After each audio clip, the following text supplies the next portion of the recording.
I now call to order the regular Board of Education meeting for September 20th, 2023. It is just after 5 p.m. and we will be going into closed session until 6 p.m. Seeing that there is no public comment, I will now move us to closed session.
All right, I will now call this meeting to order, returning to open session. The board has been in closed session since a little after 5 p.m. During closed session, the board took action and voted 4-0 to reject claim number 240011. I'd like to ask that we all stand for the flag salute, please.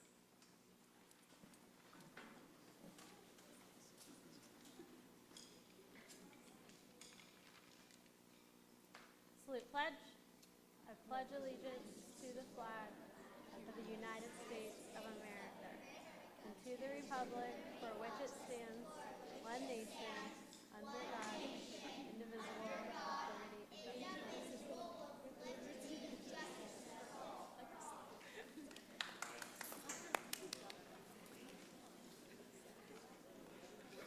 Thank you for joining us in that. This is the September 20th, 2023 regular Board of Education meeting. I did say that at the very beginning, but now that we have an audience, I should probably say it again. Just a reminder that we do hold this over a live feed, so it is being recorded, just FYI. And with that, we will move to student reports. Well, as you can see, we have a group of students behind me here that are very excited to perform for you.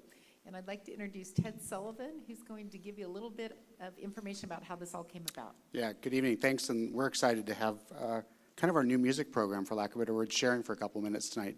So I just want to throw some kudos out there also. If you're going to think back, the state about a year ago threw some money out there to augment art and music kinds of programs in our district or in the state.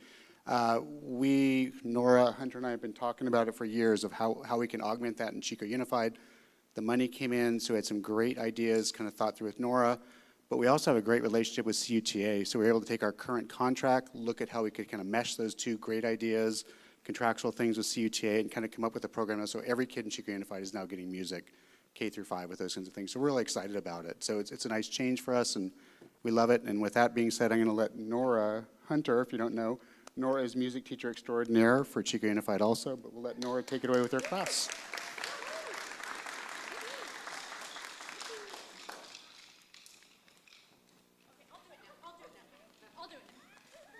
So we don't have to disrupt it. Hi, everybody. I'm so excited that Chico Unified now has, it's weird to, I want to face everybody, but we now have 16 full-time music teachers for Chico Unified, which is just so amazing.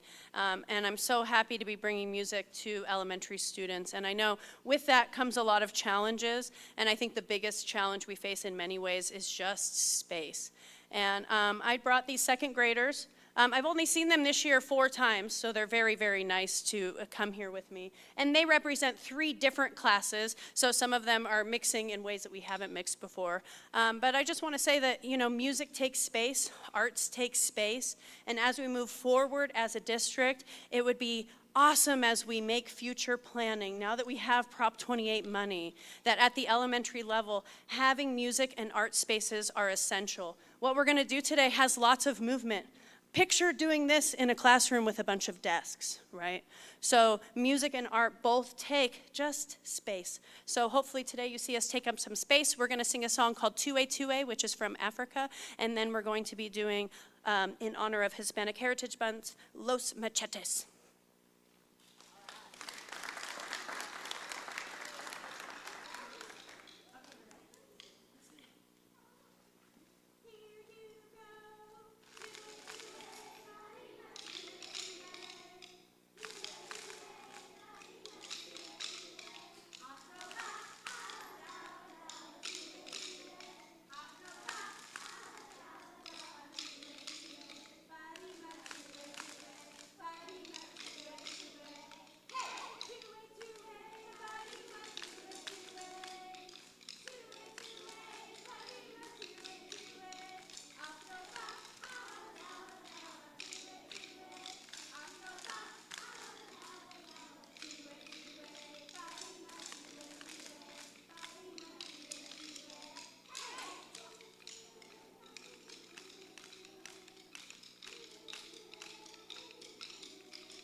Thank you very much. Also, nothing is possible in music without supportive people. There's all the research out there, but without supportive parents, without supportive principals, without supportive unions, without supportive school boards and superintendents, nothing's possible. So thank you for believing in music and seeing how important it is to make a whole child. Thank you. Thank you, kids. Woo!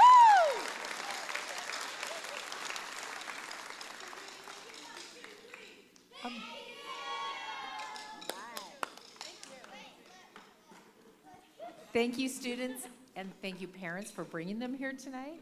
You guys did great. And I'm pretty sure if I had those sticks, I'd have bruises, so you guys are doing good.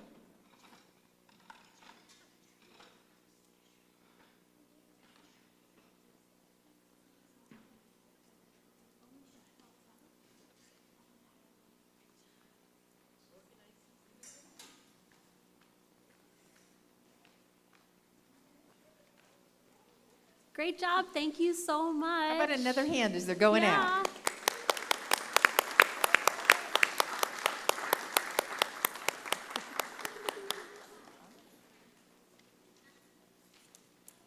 So I'm going to go ahead and move right into the superintendent's report, and I'm going to invite up Emily Mullins,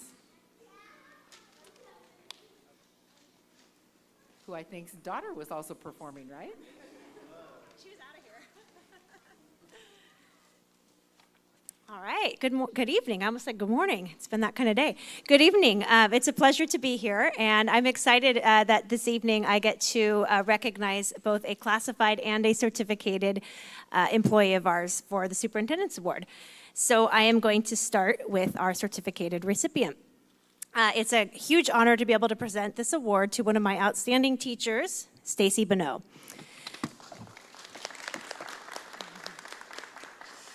Stacy, why don't you come on up?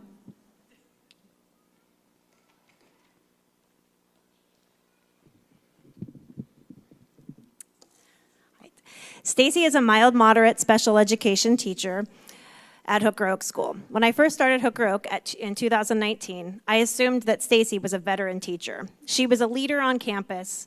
She was active in a variety of committees and a mentor to other staff members.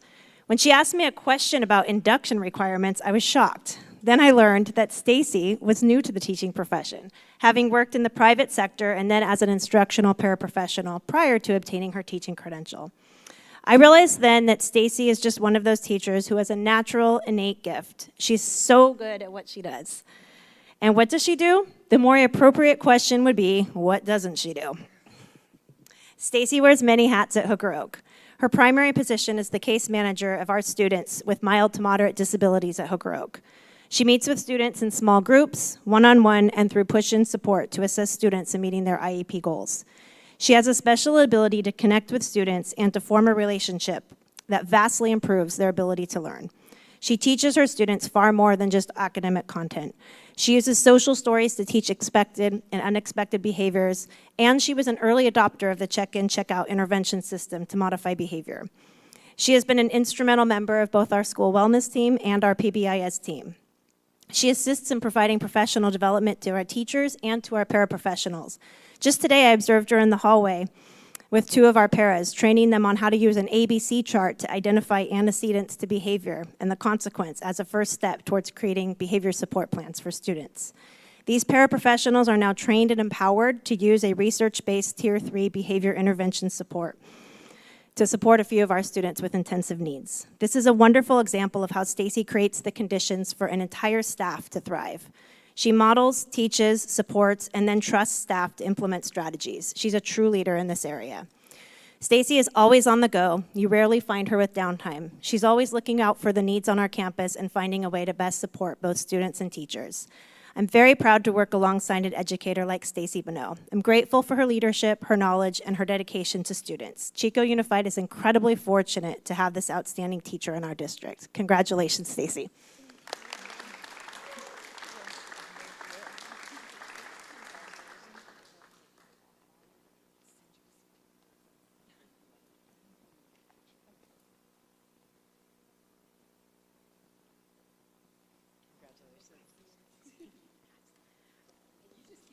I'm back up. All righty. So next up, I'm going to present the Classified Superintendent's Award, and it is with great pleasure that I present this award to our amazing attendance clerk, Emily Moulton.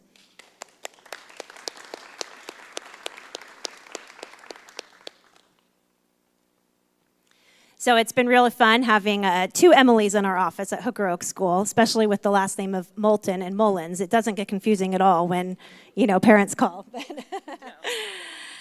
So Emily has worked at Hooker Oak School for just over a year, but she already functions like a seasoned veteran. Her knowledge of office procedures and policies is incredible, but even more impressive is the way that she interacts with students, staff, parents, and the public. No matter how busy she is, she always drops everything to make visitors to our office feel welcome and to make sure that their needs are met. She often steps into the health office to assist with boo-boos and upset tummies, and this year she is even filling in for my office manager 1 day a week while she's out on medical leave. No matter the task, I never have a doubt that Emily will be able to exceed expectations and to do so with a smile on her face. As an attendance clerk, Emily makes a lot of phone calls to families to verify absences. I love it when I'm working in my office and I have the opportunity to listen to Emily interact with parents. She is compassionate, helpful, and always so kind when speaking with parents. She offers support and resources when needed. I have had many parents share how much they enjoy interacting with Emily in the office, either in phone or on person. Our office manager, Jess Rhodes, works very closely with Emily, and although she couldn't be here tonight, she wanted me to make sure I shared this with you. Emily is an amazing team player to work alongside with. Emily has gone above and beyond to make sure that our office runs as smooth as possible. She is never without a kind smile, positive attitude, and always willing to help in any way she can. Emily has proven that she can tackle any goal or challenge that has been placed in front of her. You are amazing, Emily, and you definitely deserve the award you are being presented tonight. Emily definitely is deserving of this award. It is an honor to work alongside her every day at Hooker Oak School. Thank you, Emily, for all that you do. Congratulations.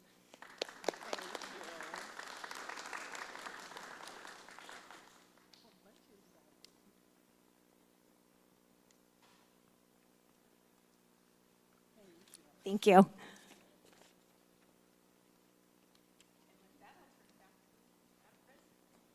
All right, that was great.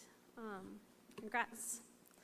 Alrighty, we'll move on to item number 6, announcements. Does any board member have announcements regarding upcoming student events, student awards, school site accomplishments, etc.?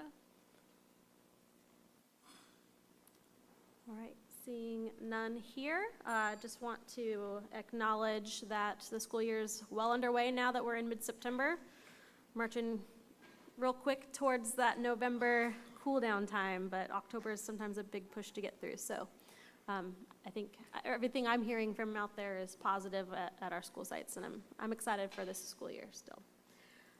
Yes. I just wanted to make sure that we mentioned that the Ammon Bowl tickets are on sale, and Ammon Bowl is, John, the 10th of October? Okay, it's soon. So make sure you get your tickets because somebody wins a new car from, huh? Friday, 13th. October 13th. October 13th. Friday the 13th. Yeah. Oh, Friday the 13th. Okay, yeah, please get your Ammon Bowl tickets, win a car, and see some really good football. Ms. Robinson, I want to thank you for your pronunciation of Ammon Bowl.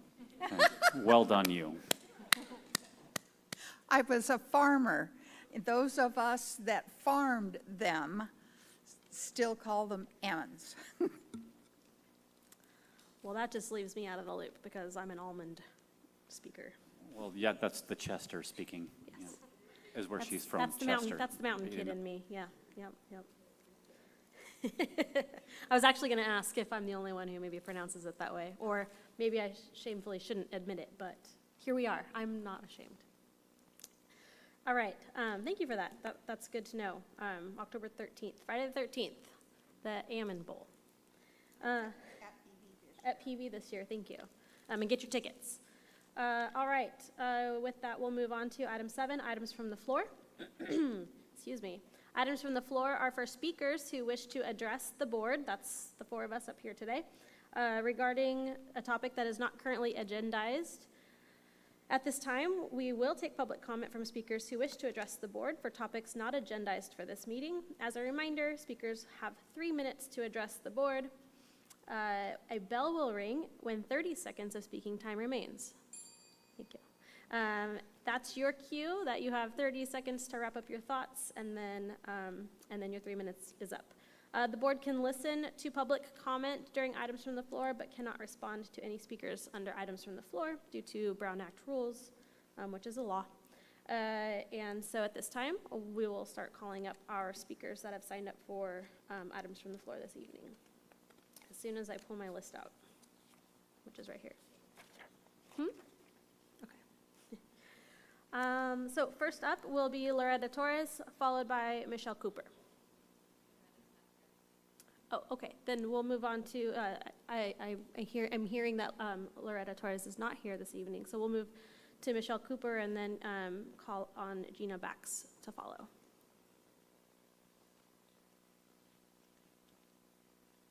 Hi, good evening.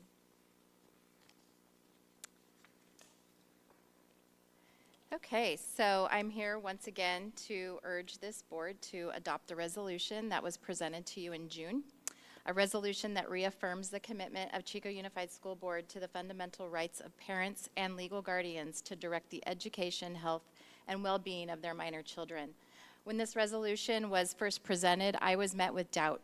I was told that I didn't speak for all parents and that quantification was necessary to prove that this is indeed what parents want. Well, today I bring with me the voices of over 1,250 parents who have unequivocally expressed that this is precisely what they want. In recent months, we've witnessed troubling incidents in our state, that underscore the urgency of this resolution. In Monterey County, a school district was ordered to pay a parent $100,000 for socially transitioning a child without the parent's knowledge or consent.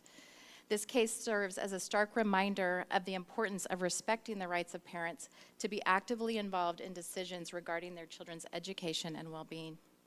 Furthermore, in Escondido, an injunction was recently ordered against the school district's secrecy policy. The presiding judge aptly characterized this policy as a trifecta of harm. It harms the child, who may need parental guidance and mental health intervention to determine the nature of their feelings and experiences. It harms the parents by depriving them of their long-recognized 14th Amendment right to care for, guide, and make health care decisions for their children. And lastly, it harms individuals like the plaintiffs in this case who are compelled to violate the rights of parents, infringing upon their own religious beliefs. These cases serve as alarming precedents, and we must take heed of them. It is not a matter of whether we support the rights of parents. It's a matter of when, not if, Chico Unified finds itself embroiled in similar legal challenges if our policies do not change. Our resolution is not about impeding progress or stifling necessary discussions. It is about upholding the cherished rights and responsibilities of parents. It is about transparency, trust, and collaboration between parents, educators, and administrators.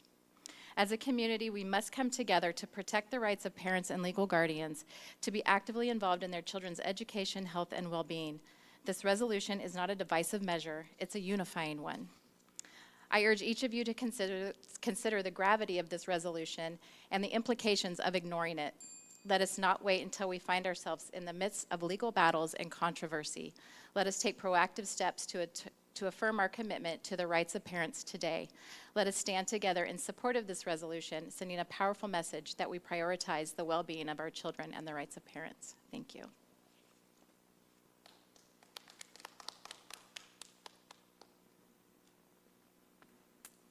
Is Gina Bax here?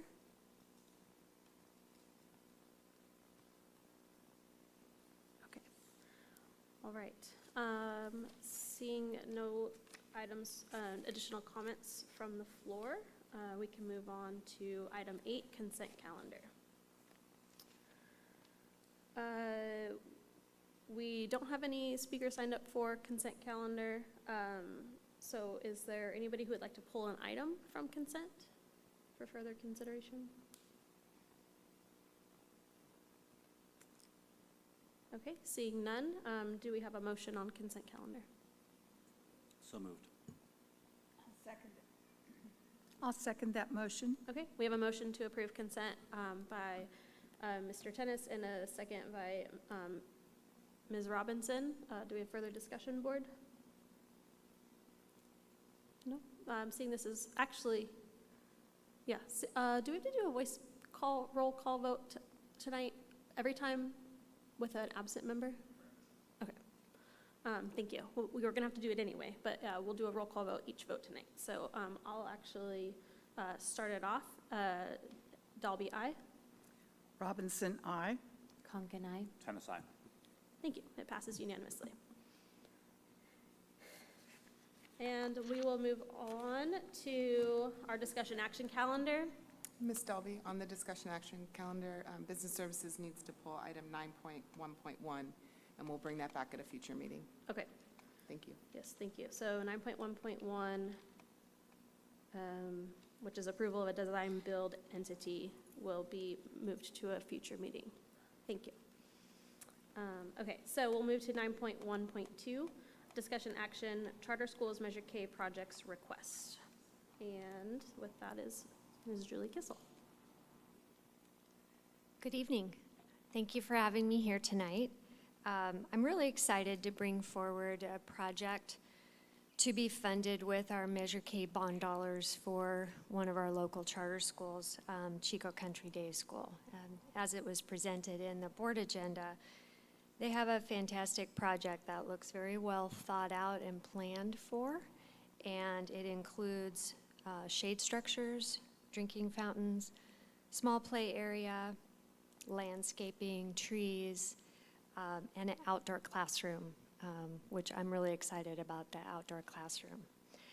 We have a representative here tonight with us, and I would just want her to come up and quickly introduce herself to you, if you don't mind.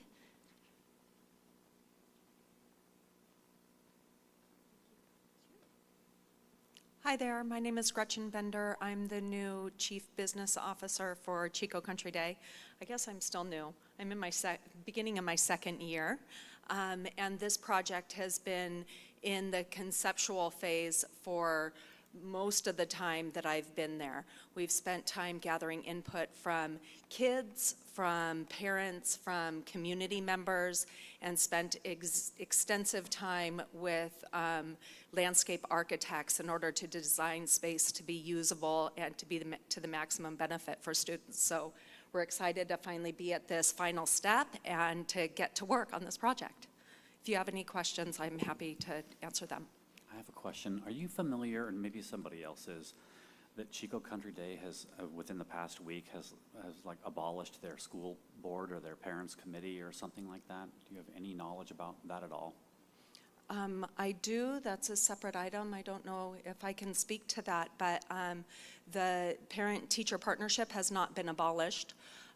What we've done is created a new parent advisory council that can be a bit more organized around parent volunteers, creating events, mobilizing families for the benefit of the students within the classrooms, and for fundraising and donation collection. Okay, I had just been aware that there were some very upset parents at the fact that that body had been dissolved. I gathered from the CEO of the school or the principal or something like that. So I'm pretty concerned about that because I think that parent involvement in education is absolutely critical.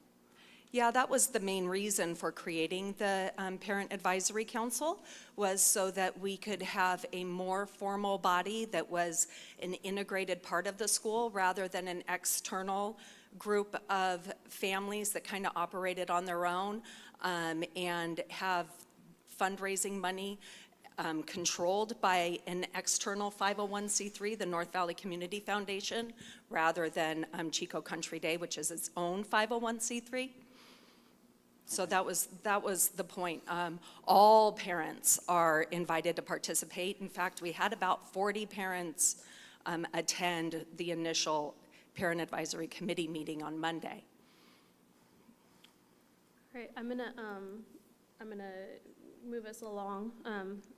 Thank you. Yes, Any more questions about the landscaping project? No, Thank but you so I much. don't think I have questions. It seems like you have a pretty decent long-term plan for how you want to see your facilities grow or look in the future. Is that an ongoing process? You're always reflecting on how you want to utilize bond money to make investments in the infrastructure? This particular project has been at the forefront for a while. Our long-term goal is to create a facilities master plan that will look out 5 to 20 years in the future so that we have a better idea of where our priorities lie and how to fund those. Great, thank you. Thank you. It's nice to see long-term planning for long-term money when it comes to utilizing bond funds. So it's a really nice looking plan. Thank you so much. Yes, I think they did a really good job on this plan, and I think it's going to have a very meaningful impact on the students on their campuses. With that, I'd like to ask for approval of this project. We'll spend the remaining dollars that were allocated of Measure K to Chico Country Day School, and I think it's a really good use of those funds. I don't see any public comment on this item. And so with that, I'll ask, if there's no other questions for Julie, I'll ask for a motion. I move approval of the Measure K expenditure request from Chico Country Day. Second.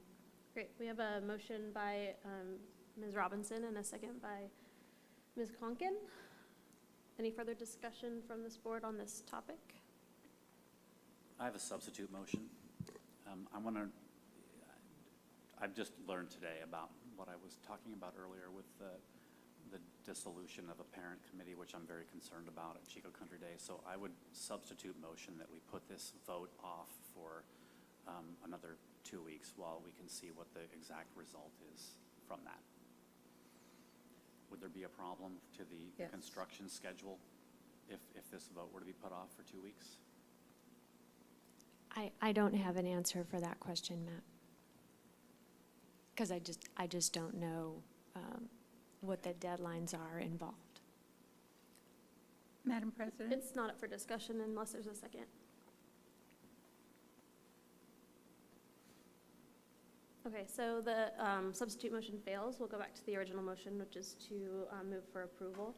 A discussion point on this is that our job as the Chico Unified School Board is to approve how bond measure money is spent in regard to Measure K and how that ballot language was originally written, and this is within the scope of that. And if this board agrees that this is good use of that funding from our taxpayers for this project, then it is under our purview to approve the project. Otherwise, the management of the school itself is not under our jurisdiction. Right. So we're here to approve use of bond money, and that's it. Any other further discussion on this topic? All right, we'll call the vote, starting with Ms. Robinson. Robinson, aye. Conkin, aye. Tennis abstain. Dalby, aye. It passes 3-0 with 1 abstain. Thank you. Thank you.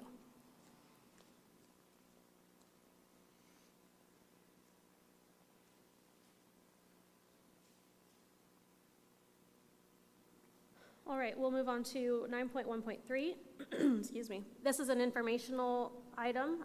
It's an update on the discussion with the charter school community regarding a potential 2024 general obligation bond. And with that, I'll turn it over to Ms. Jacqueline Kruger. Yes, good evening, Board. At the last regular meeting, August 23rd, the Board took action to direct staff to meet with charter leaders and talk about funding options related to a potential new bond and related to Inspire relocating out to the Fremont Street project, Fremont Street. So Chico Unified administrative staff and one board member attended a meeting on August 28th and met with charter leaders to discuss potential funding options and what that may look like in another bond. A lot of discussion about potential options. Nothing was solidified at that point in time. The group then met again on September 13th to continue those discussions of how the dollars can be allocated and, more importantly, starting to look at what ballot language for a bond could look like. So we are tentatively going to be meeting again a third time next week to continue those conversations to move forward with looking at the dollars, the allocation of the dollars related to a bond in 2024. I understand that early drafts of this language have the $10 million coming out of the charter school portion of the bond. Nothing's been drafted at this point. The conversations have been that I think there's a conceptual understanding that when we look at the bond dollars, that a portion would go to charter schools. That percentage or dollar amount hasn't been determined yet. And so if there are dollars to improve facilities related to charter schools, that would come out of the charter school allocation. But nothing's been drafted. It's been pure discussion at this point. Has there been serious talk of taking the money out of Chico Unified No. program? Okay. Thank you.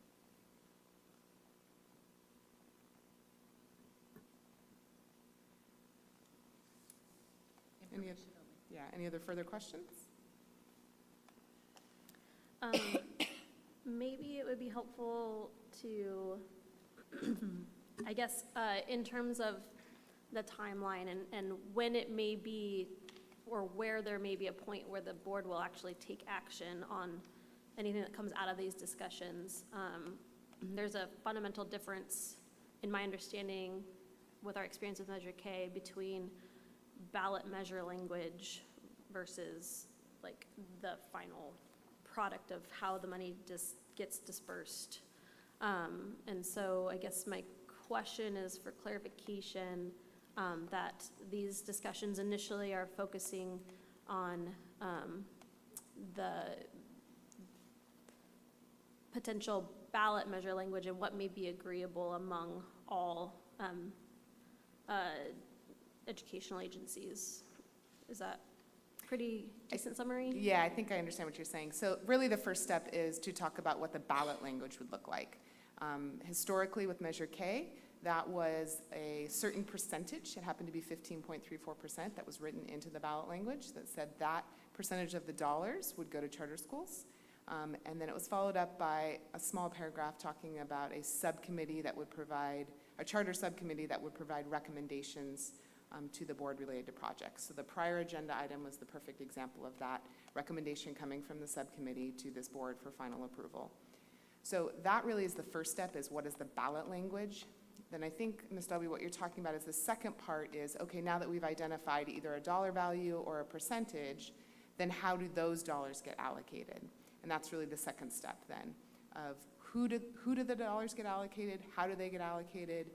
Ultimately, that would be a decision made by the Chico Unified Board, because you are the fiduciary related to the general obligation bonds that are issued.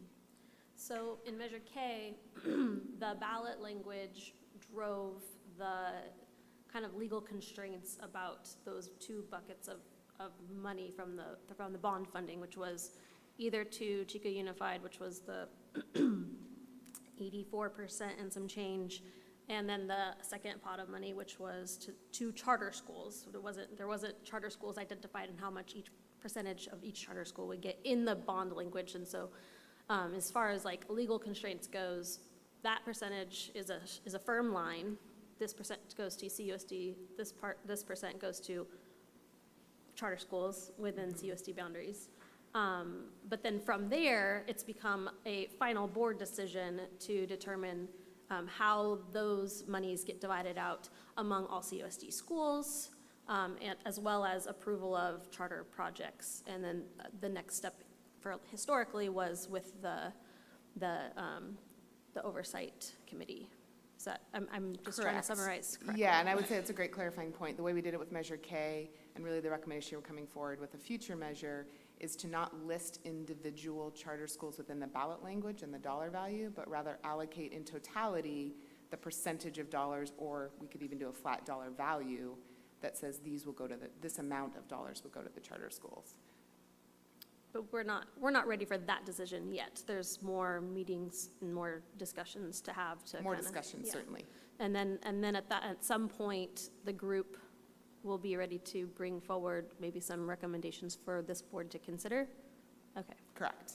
Because ultimately, that ballot language will need to be approved by this board prior to it being moved forward to the elections office. The final resolution will come forward in May of '24 to officially say we're going out for a bond measure at that point. But you'll draft language prior to that, but that's kind of the final deadline from a timeline perspective. I know there's been some discussion about whether the charter money would be divided amongst the charter schools based on the number of kids who go to each of those schools versus some sort of needs-based process by some other criteria. Will that need to be explicit in the bond language that will pass, or could that decision be made later, whether it was going to be That allocated decision by could one certainly or the be other? made later. Yes, it doesn't have to be in the By us bond up here, language. Yes. right? Yeah. So we could, initially, we could choose to give, people just whatever distribution we thought was appropriate of the charter school bond money. We could choose to give it all to one charter school if you wanted to. Yes. Is that right? I would say that is one option that the Mhm. board has the right to do, is being really responsible for those dollars. If the board decided that 100% of the charter money that was allocated in that measure wanted to go to one charter school, the board would have the authority to do that. The last Measure K, would that have been compatible? Or was it specified that no, it's going to be divided in this other way? The ballot language in Measure K just said 15.34% of the total dollars will go to charter schools. And then there was going to be that committee that was created basically to advise us and And that committee came forward with the recommendation of, let's divide those dollars based on ADA. but the school board, in theory, with Measure K, could have completely ignored those recommendations Correct. and done whatever it wanted with that money with the charter schools. Correct. Yeah. Well, it had to go to charters. It had to go to charter schools, right? Okay, thanks.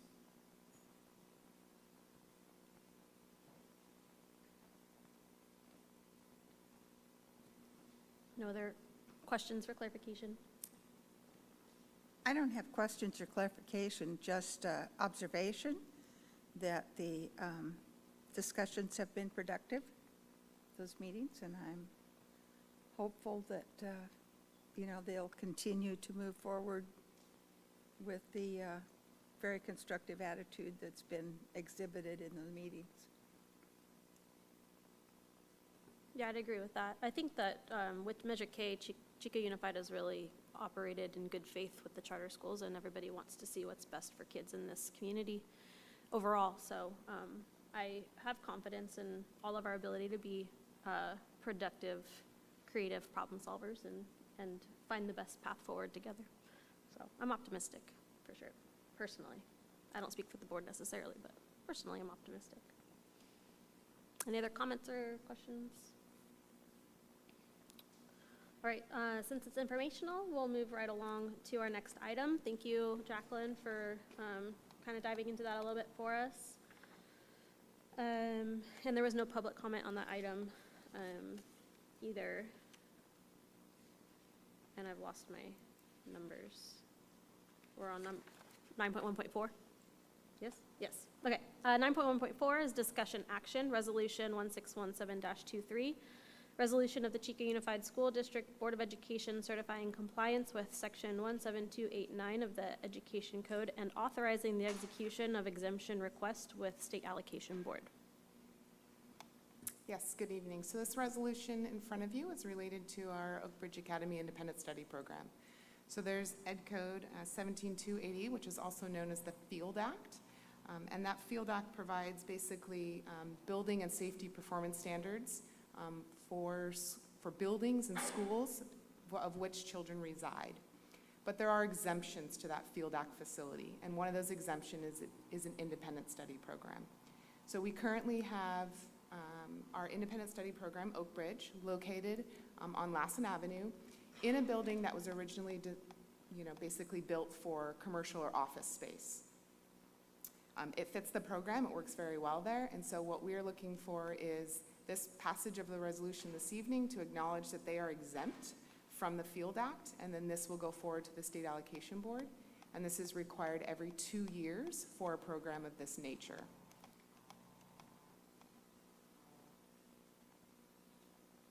Is there any questions related to the program or the exemption that we're asking for this evening?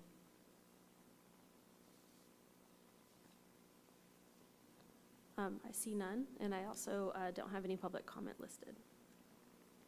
So if we're ready for moving on to a motion, I'll take a motion. Madam President, I move approval of resolution number 1617-23. Second.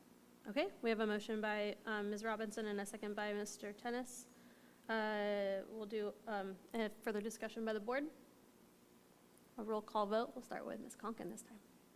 Conkin, aye. Tennis, aye. Dalby, aye. Robinson, aye. All right, it's unanimous. Thank you, board.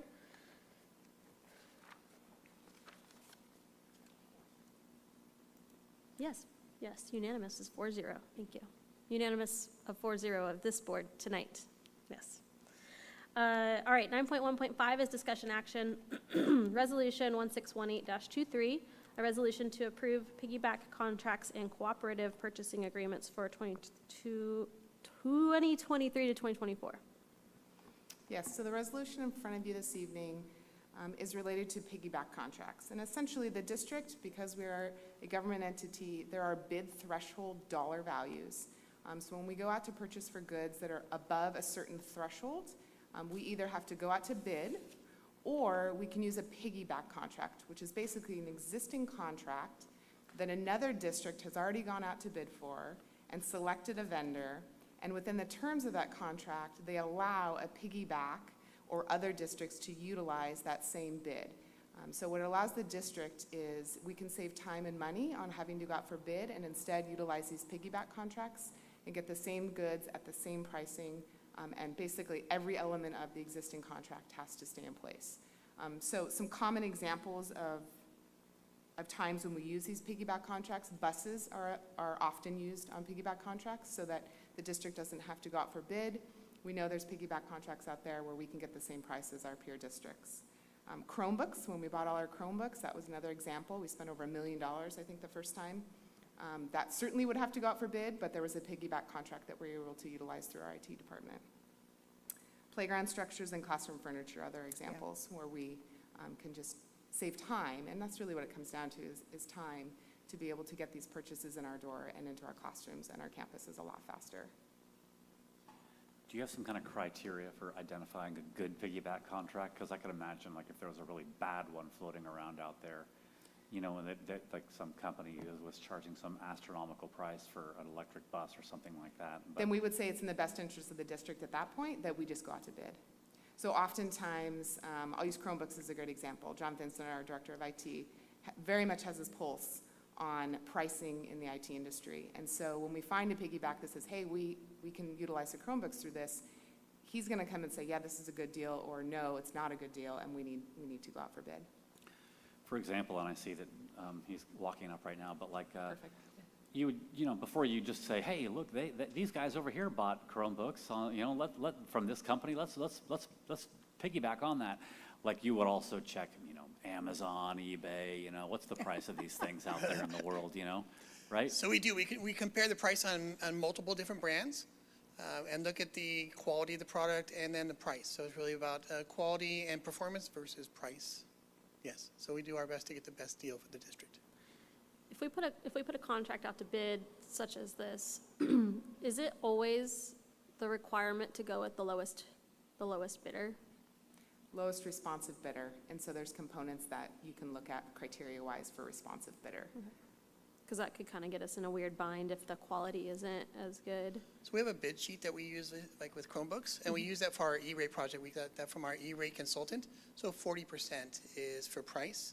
The remaining 60% is split between 4 other categories. So price is weighted the heaviest, but it's not the only thing. Got it. Great, thank you. You bet.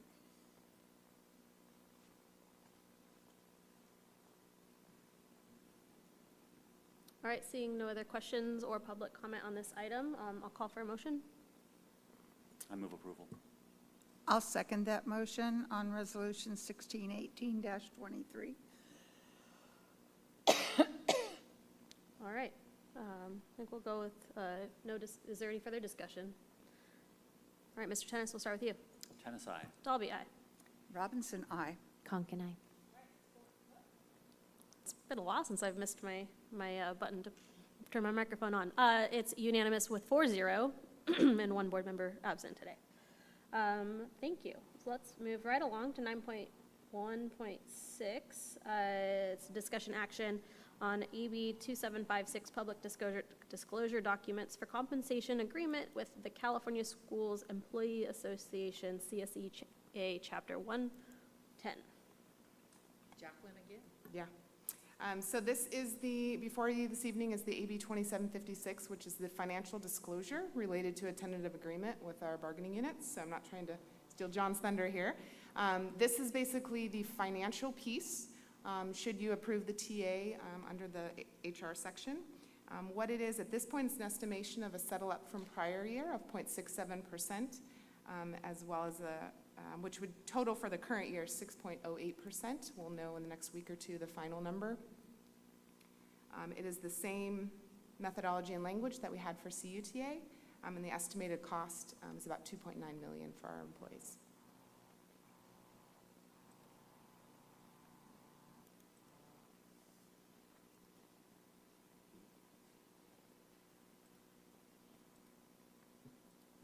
Any questions related to the disclosure?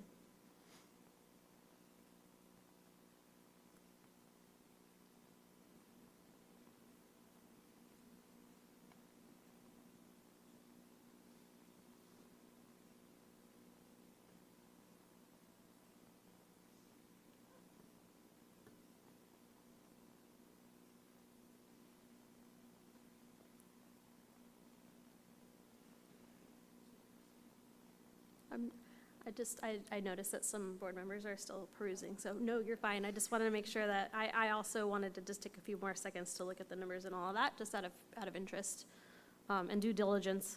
So with that, seeing no additional questions or public comment, I'll call for a motion. I move that we, I move. You move approval? Approval, yes. I'll second that motion and comment that thank you to our bargaining units and our negotiators that we are able to get this done in a timeline that gets all of our employees compensated on the next cycle. Everybody gets a check in the box or in their bank. I've seen it on years when we couldn't get that done. That's not a good time. So kudos to everybody involved. So we have a motion by Ms. Conkin to approve the public disclosure documents and a second by Ms. Robinson. We'll do a voice vote again, starting with me. Dalby, aye. Robinson, aye. Conkin, aye. Travis, aye. All right, 4-0, it's approved. We'll move right along to, I think it's time for Mr. Shepherd. Thank you, President Dalby. We are excited to present to you the CSEA-CUSD tentative agreement. I say we mainly because I'd really like to provide a shout out to Bonnie McCarthy, the lead negotiator for CSEA, and Jim Hanlon. I'm sure he's watching tonight.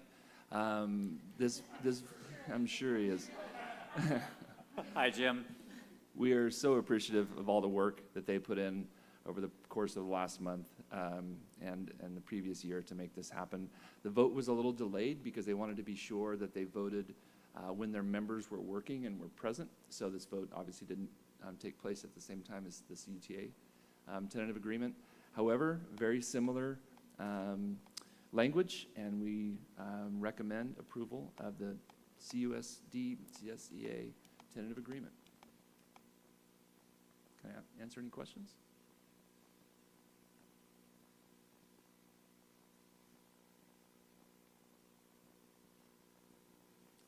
I don't think that we have any.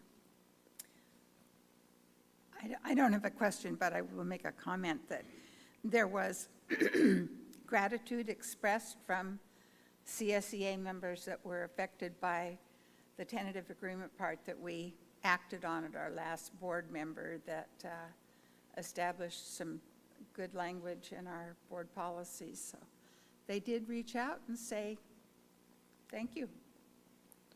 Yeah, I would add that it's nice to see, just as like an observer of what's happening with the workforce, good faith bargaining and successful contracts being implemented. There's a lot of, even at the state level with Cal HR is going through not great negotiations with state employees and obviously the writer strike and automotive industry. It's nice to see that at least here locally, we're doing a good job at keeping everybody in agreement and moving forward in good faith. So I appreciate all the work that goes into those negotiation sessions. Okay, seeing no public comment on this as well, I'll call for a motion on the CSEA CUSD tentative agreement for the 23-24 fiscal year. I move approval. I'm going to second. So we have a motion by Ms. Robinson and a second by Dalby. Oddly, I do sometimes refer to myself in the third person.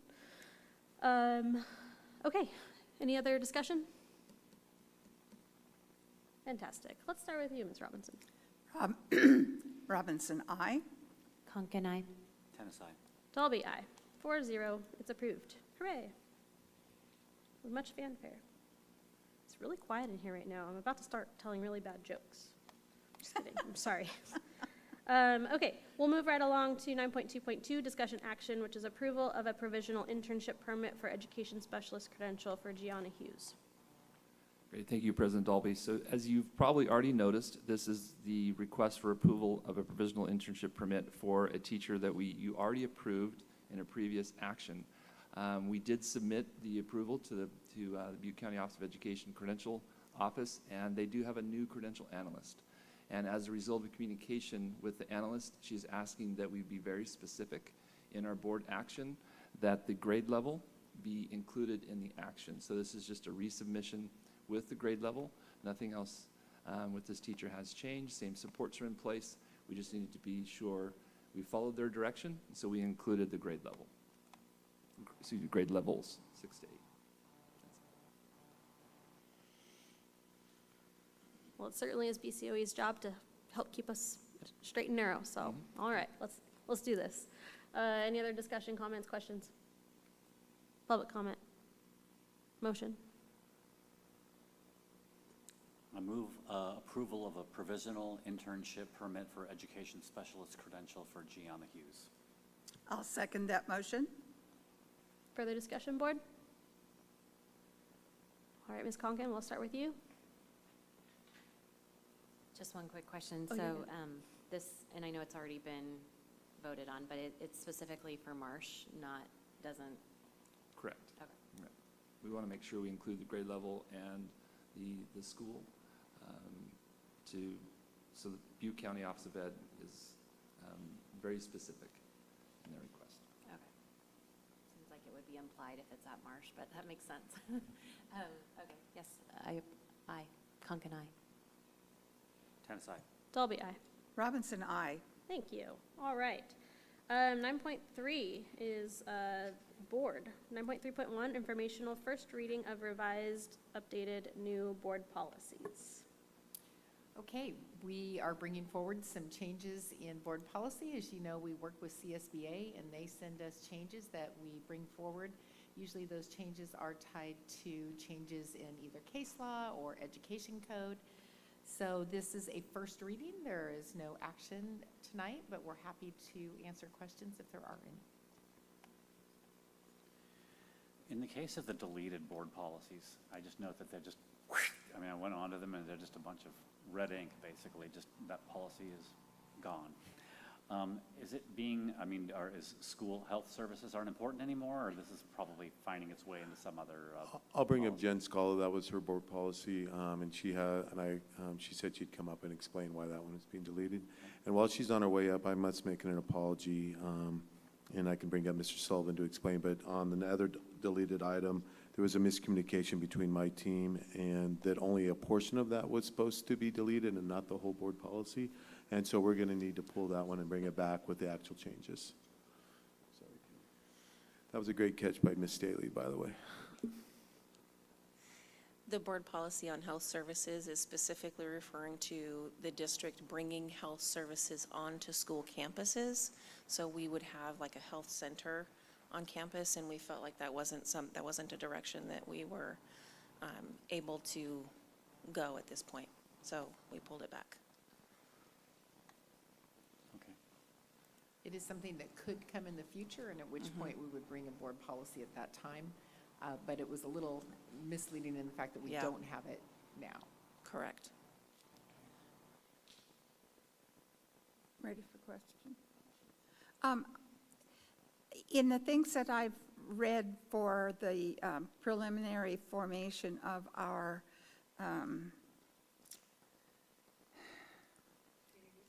community school, thank you very much, Ms. Daly with a brain, that at the time that we begin going through establishing the framework for our community school, that this would be something that would work very well with our community school services. What we had talked about at the last collaboration about that community schools grant was we would start working with building those intentional collaborative relationships with those outside health agencies so we can make connections with parents on behalf of appointments, connecting to services, et cetera, rather than a physician, a nurse, somebody coming onto campus and actually providing the service, which is kind of two different directions. But So, that will really be kind of built out as we go through the community school process. yes, Yeah. thank you. It appears as though there is a difference with reality and perception. So, Yes. thank you for clarifying that. Absolutely. Any other questions?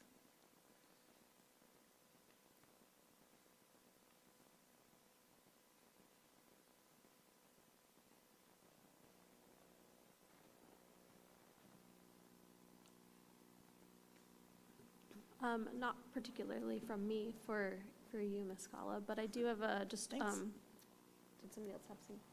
Okay, thought I heard another voice, I'm sorry. I just want to clarify in 6174, as Jay said, my error, we're looking to delete part of that. There were some recommendations from CSBA, which we, looking through it, we felt were pretty onerous on our part to do those kinds of things. We liked most of the policy. Somehow my communication was we're going to delete the whole policy. We don't want to delete the whole policy. We want to delete a section of the recommendation from CSBA. So I think we'll bring that back in 2 weeks again, and with that clarification in there, make it really noticeable to you guys. Is that board policy 6174? Yep. And so tonight when we do our motion, will we be pulling, sorry, No no ac- action, yep. right? Okay, but so I guess my follow-up question, what I was really getting to, is that going to come back for a first read next time? Okay. Yes. So the next time we see the rest of these for action, this one won't be included for action, it will be a first read, and I then we'll have believe to. so. Okay, Yep. thank you. Could you guys click on the, wasn't able to grab my computer coming tonight. Would you mind clicking on parent guardian notifications 5145.6?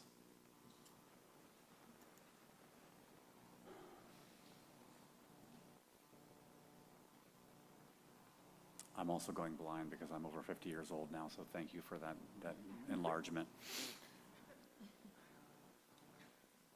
This is just kind of maybe technical and non-substantive changes, would that be?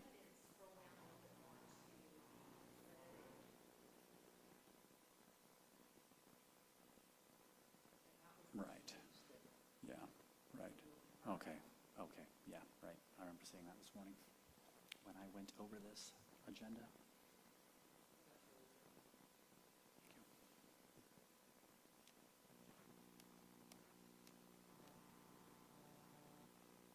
So as always, feel free to call or email me if you have any questions regarding the policies, and then we will bring them all forward with the exception of the one that looked like it was completely deleted and was not. So we'll bring those all forward for approval at our next meeting. This is informational, in other words. Correct. All right. With that, that's our last item under 9.3 for the board, which just takes us to item 10, items from the floor. I do see that Ms. Gina Bax is here, so we'll take your public comment at this time. Yeah. As you're on your way up here, I read the whole thing earlier, but just a reminder that at 30 seconds you'll hear the bell, and that's just a reminder that you have 30 seconds left to speak, thanks and for that the we can't opportunity. respond. I'm a BC mother of 5. I'm always crazy. Anyway, So I'm here to request you reconsider your decision regarding the parental secrecy policy you adopted at your April meeting. I'm here to support Michelle Cooper's resolution. For the past 3 years, I've been coming to these meetings to learn and educate myself about the way the school system works in this country, and I have seen the same patterns of decision-making in almost all these meetings. Your decision-making is always based on the principles of diversity, equity, and inclusion, and how these principles would affect minorities and other groups of interest. But I saw those principles being ignored at the April meeting. We had detransitioners, victims of sexual abuse, and even a transgender person bravely sharing their stories about the horrible consequences of keeping secrets from parents, yet their stories were ignored. So how can we talk about diversity when these people and their stories were totally ignored? How can we talk about equity when this decision gave results to only a vocal minority whose leaders don't even have any children, so have never raised one? How can we talk about inclusion while excluding parents? How can we talk about diversity when cultural sensitivity, cultural differences, and cultural perspectives were absent while making these decisions? You should have taken into consideration that children from different ethnic populations, religions, and backgrounds are held to different expectations and come from families where sexuality and subjects of that matter are sacred. Conversations reserved for the moment parents decide is the appropriate time to do so. There were other issues that were ignored, such as the language barrier. Many immigrants' children experience certain disabilities and mental issues. We cannot talk about privacy when you're making your sexuality public. Assuming every kid struggling emotionally is a perfect candidate for gender transition is as dangerous as assuming all parents are evil. So far we have seen 7 school districts who have passed the policy against secrets to parents, and it's time for Chico Unified to do the right thing. I know this is not easy, and we might have another lawsuit coming, but I'm confident we will win because the law is on our side. Schools should be places to connect families to resources that will help children to learn how to have better communication with their caregivers. Thank you.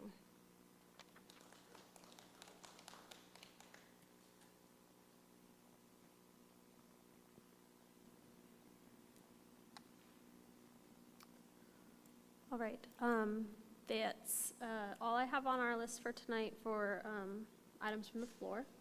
And so we can move along to number 11, which is board member requests to agendize an item.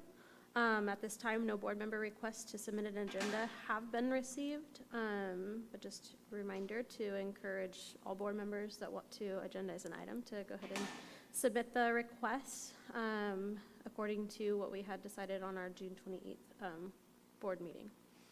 And then seeing no additional comments or questions, I can ask for a motion to adjourn. I move that we adjourn. Second. All right, we're adjourned. Thank you.